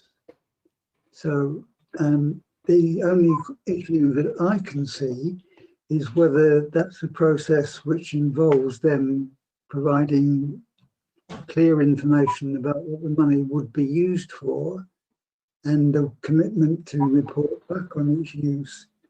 The only issue then is whether that can be done quickly and in the next few days by delegating authority to me, or whether the proposal you want to come back in 4 weeks' time. That I think is the issue that I heard around the table.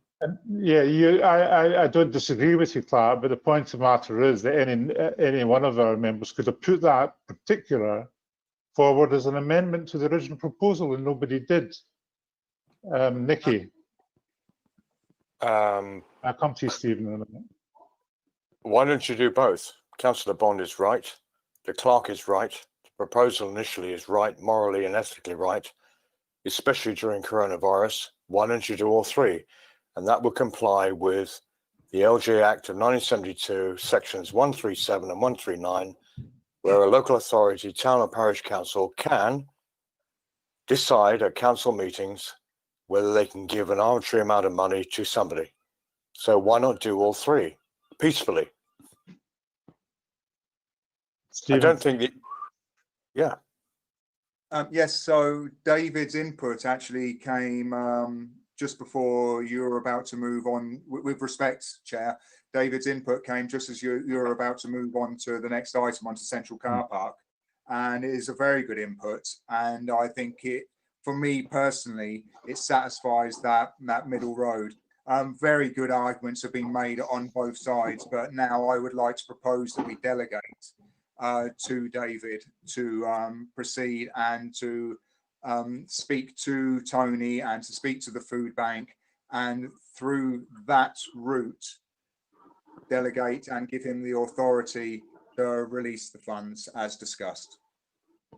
So that is a proposal from me now onto the table, please. Okay, I'll thank second. you. Seconded by Councillor Toogood. All in favour, please. I'll go round again because I can't see everybody's hands or whether people are agreeing or disagreeing. Councillor Bond. You're happy to support and would ask for a report back at the next meeting. Thank you. Councillor Logan. Yes, I'm in favour of that. Councillor Macaulay. Aye. Councillor Cockett.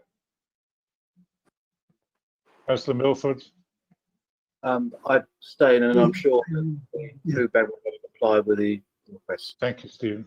Councillor Lucas. Yeah, I support it. Councillor Watling. I'm sorry, I really can't without competition. They're not the only charity. The grounds on your, yeah, I've said my bit, not without competition. Okay, thank you. Councillor Toogood. Yeah, I support that. Thank you. That's carried. David. The motion is carried, Chair. Thank you. Right, moving on. I tell you now, colleagues, that my battery, my own stupid fault, because this laptop came from Thailand and I forgot to bring the Thailand 2-pin plug with it. So I'm going to go onto my phone maybe in a minute if I lose power. So if I temporarily lose power, Stephen, if you could take over and I'll come back on my phone. I was going to propose, Chair, that the last item on standing orders isn't urgent and could wait, as far as I'm concerned, to the next meeting. Yeah, I would like vision on the central car park paper. Okay, without objection.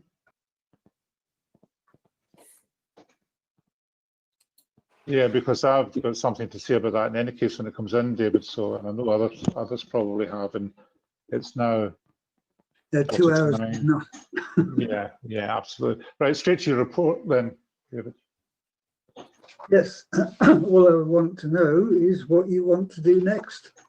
As you know, the last council meeting decided to offer half of the cost of the £2,400 quotation from Island Roads for doing a professional assessment of the car park. On the if on the basis the Isle of Wight Council agreed to provide the other 1,200, they have refused to do that. So the question that I'm putting to you is, do you want to do anything about it, or do we just write off that process altogether? Does anybody have a view? I would be very keen to know what the overall cost of that little project is, because what you're talking about is only the design, isn't it? The overall project is creating those extra spaces at the eastern end of the car park, and I think we need a piece of the jigsaw before we sort of make decisions on whether we go ahead and design it at least.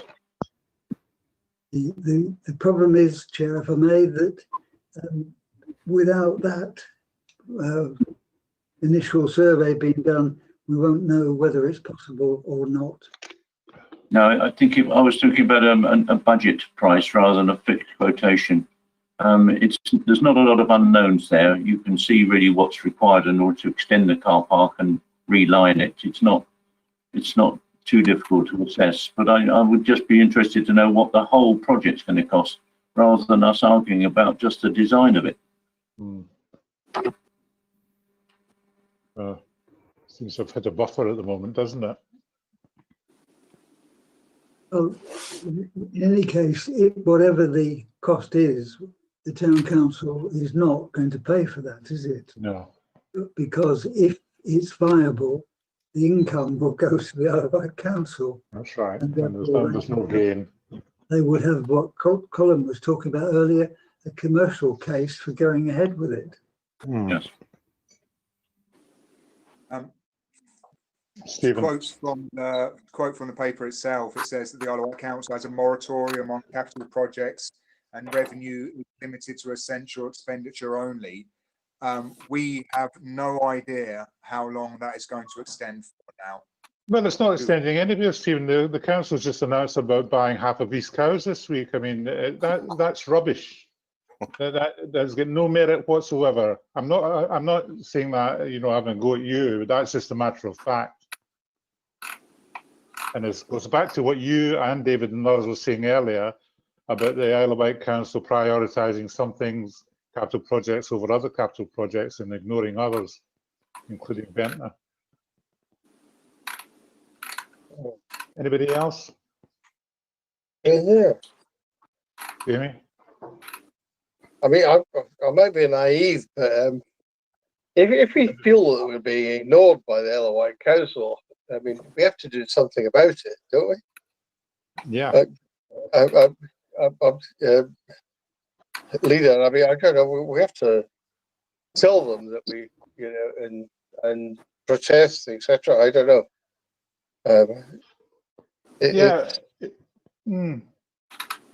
See, Colin and I have been down this. We've met the leader and Chris over there, and didn't seem to get us anywhere. If Gary's still in the room, we can maybe ask him in a minute before we go to. Well, as part of the public forum at the end of the meeting. Councillor Cockett. If I may, importantly, what information do we have now about a schedule for actually breaking ground for the new public toilet? Because of course that is the most critical element here. That is what is potentially going to cost £5,000 a year in rent. So either Councillor Dugan or Clark, are you able to give any kind of update? That goes back to what Jim was talking about, building regulations. And I'm going to go to my phone now. What's the best guess in the room? Oh, I don't know that. Actually. Jim? The problem you've got building regs. When you get the building regs, you're going to add more to the specification. Then you've got to put it out to tenders. Most contractors are so way behind because of the shutdown. I can't see that starting until Christmas. The new year. That's my opinion. Hang on, Stuart.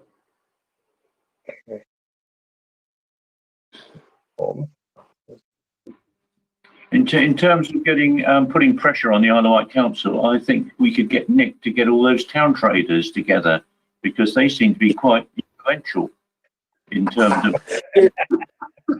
It's getting late for you, Brian. The 5 day in the committee, and we'll go and present them to the council.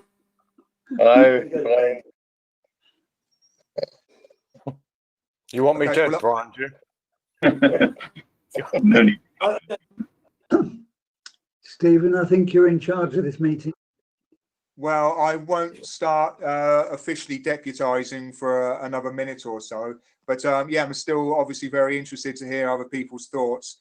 My train of thought is that the council's stuck between a rock and a hard place and an even harder place, and that is stalling the public toilet project, paying £5,000 a year, and God, what's the other hard place? I mean, there's even another one, isn't there? I'm minded to pause until we have more clarity from the Isle of Wight Council and more clarity about the public toilet. And I remain interested to hear what other members have to say on that. If you Stephen, what do you mean by pause? You mean stop and do nothing? You mean stop and do nothing? You know, I mean, can we do that? Is that what we're doing? Is that the way this council is? Right? Well, the other option is to spend £2,000 on a topographical survey, which pushes us further down the line towards potentially spending a lot more money to provide something that provides a benefit to the Isle of Wight Council and gets no positive return to the Ventnor Town Council whatsoever. That is the problem. I mean, I completely agree that pausing is rubbish, but what other options do we see down the line? What return on this investment do we see? That's the hard part. We have to isolate the key issues that we have with Isle of Wight Council and put them strongly to them. These are the issues that we have. We want them resolved next week. You know, not months and years from now. We have to tell them that these are the things. The central car park, etc. Parking fines and our control of car parks. And I think we have to. I think we have to stamp our foot down with it and see what happens. If they say, for example, well, sorry, you're only Ventnor, and we only put money into Ryde, Newport, and Sandown. Well, so be it. At least we'll know where we are. I see Gary Peace has joined us. That's very appropriate. Stand by. Stand by. Good evening, Gary. Would it be appropriate to bring Gary in now, or would you like to respond when we go into the public session at the end of the meeting? Personally, I'm happy for Gary to come in now, unless anybody has any objections to that. No problem. Yep. Okay. Well, thank you firstly for allowing me to come in and have my right to reply.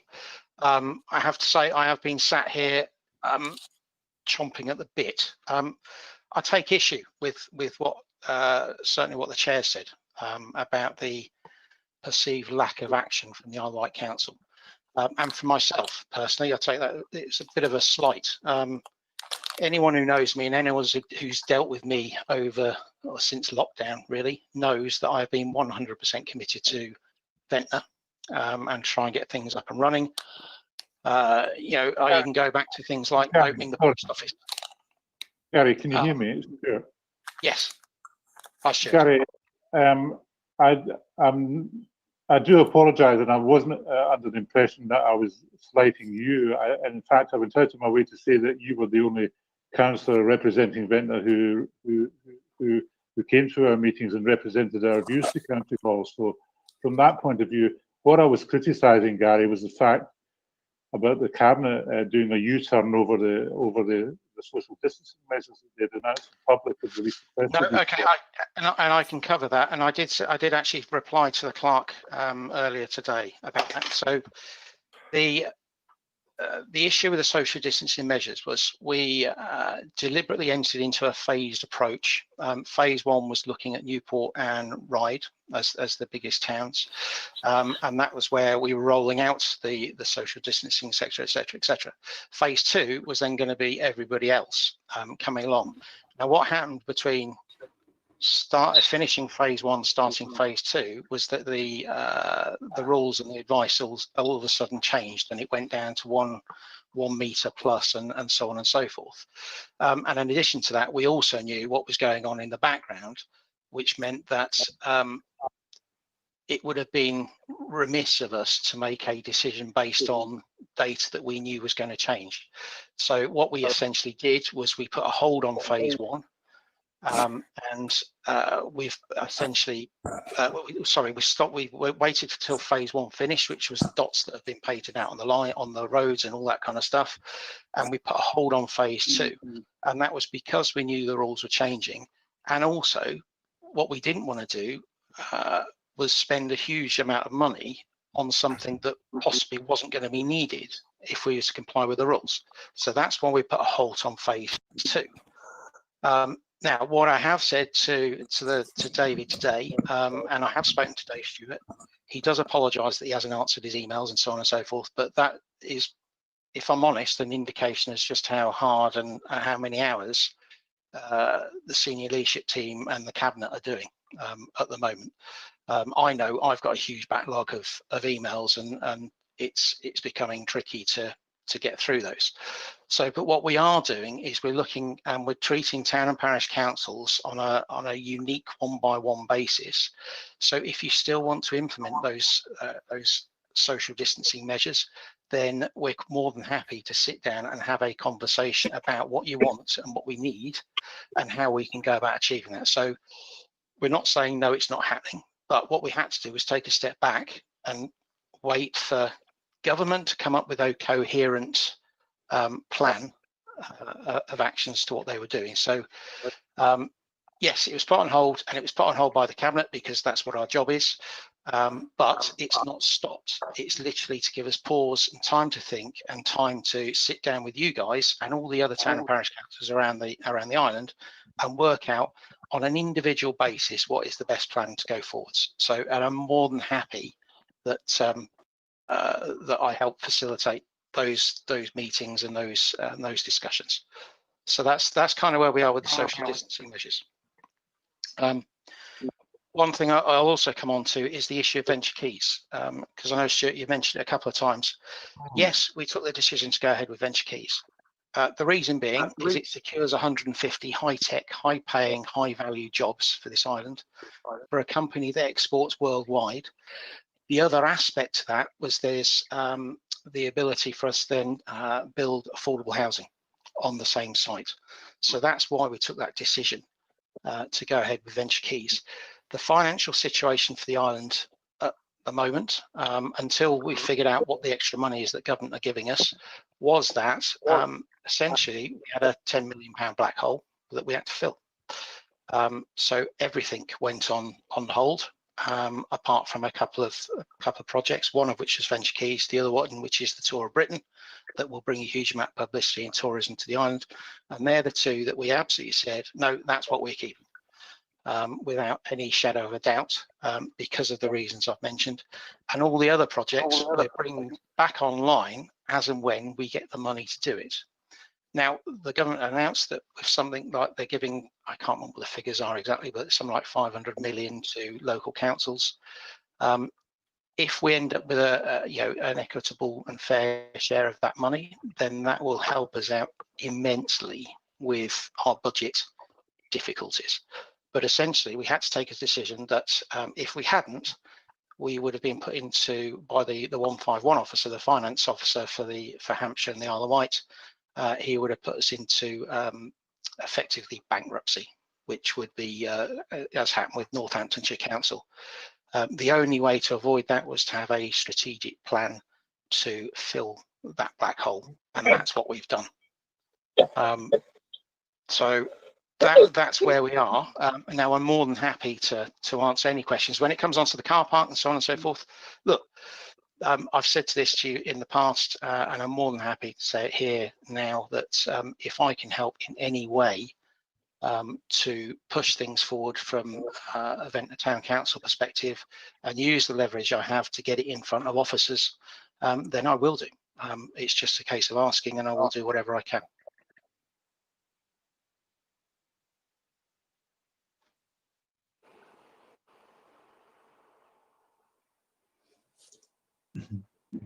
Okay, thank you, Gary. Gary, or should I say, Stuart, are you going to resume chairing the meeting? No, you carry on, Steve. Okay. So does anybody have anything else that they would like to ask Gary whilst we have him here? Yes, please. Yeah. Hi, Jamie. I'm trying to find things in an email trail. Can someone remind me the width of the north pavement in the high street at its narrowest point? I can tell you that. I do believe it's 1.2 metres at its narrowest point. I know that from my exhaustive investigations. Yeah. So, Councillor Pearce. Yes. Can you explain to me how two people pass at a 1 metre plus social distance on the north pavement of Ventnor High Street? I'm very interested to hear this. Crack on. Well, by using a bit of common sense, if I'm honest with you. No, I'm not common sense. How you physically pass at a distance of 1 metre plus two human beings on a 1.2 metre wide pavement. Talk to me. Tell me how you do it. Okay, firstly, they're going to be out in the open air, so the risks are less. Secondly, then one way of doing it would be to wear a mask. No, 1 metre plus. I can't understand how two objects that are 300 or 400 millimetres thick each in a 1.2 metre space pass at a distance of 1 metre plus. Sorry, I do apologise. I have to intervene. I don't think this is really the appropriate forum. Whilst I agree with your questioning, Colm, I don't think this is the appropriate forum to put Gary, throw him into. At the end of the day, nothing's going to be perfect, and we have to rely on members of the public to exercise caution and to exercise some common sense. You can't mitigate for absolutely everything, so it's about risk mitigation and taking sensible precautions, and that's all you can do. Okay, Jamie, you have your hand up. Would like to ask a question? Yeah. Well, look, I was in Ventnor today, on the north pavement, and I was helping Clive, the jeweler, with his computer. Yeah. And people just moved away from each other and walked across the street or went the other way. It's just like everything else. We're kind of new learning a different way to do things. You know, we can't blame the Isle of Wight Council. You know, I mean, for not doing things. I don't think. You know, Look, what I'll say again is sorry, Jamie. It comes back to, if you still want to have those social distancing measures and block off that north pavement, then, you know, as I said, we're more than happy to sit down and talk about it and go through on an individual basis.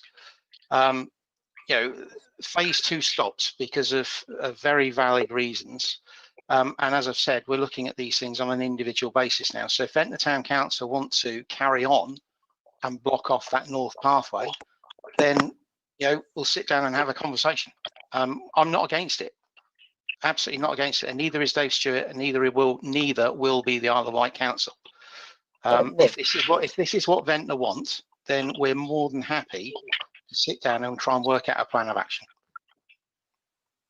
Okay, thank you, Gary. I mean, that's not on our agenda, and I don't know if it's appropriate for us to make a representation to you now, specifically on that subject. Well, we can take it up offline and talk another time. If you'd rather. David, as you know, Chair, you've agreed tonight to ask for a meeting with Gary, and so you can presumably have that discussion when that meeting is arranged.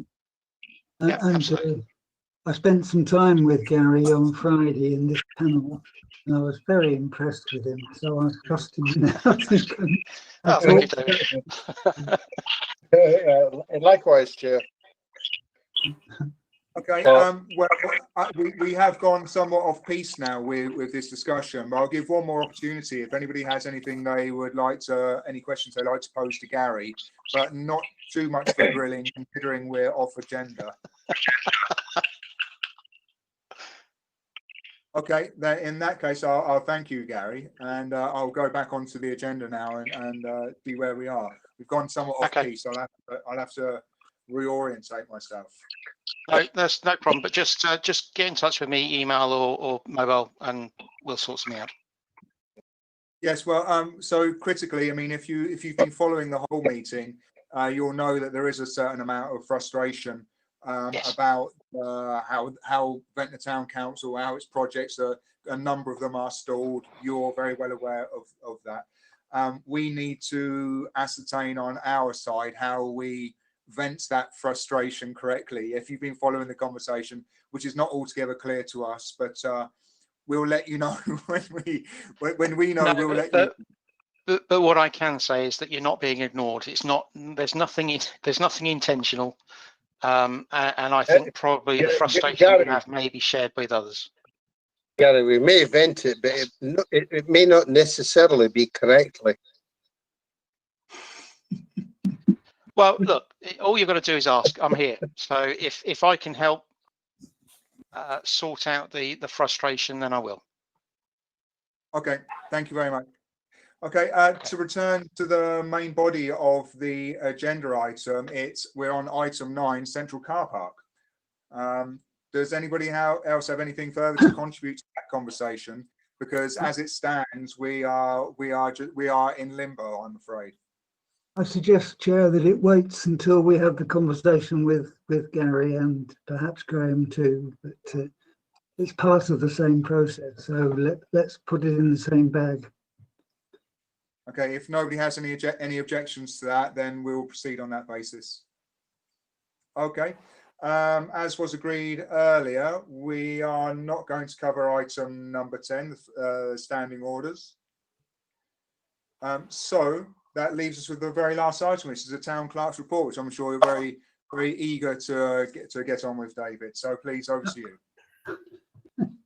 I'm happy to leave you to read it, Chair, because I know you've had a long, hard night, and we all have, and it's for information only, as you know, and there are bits and pieces that might interest you, but just briefly, I'll tell you what they are in case you haven't looked.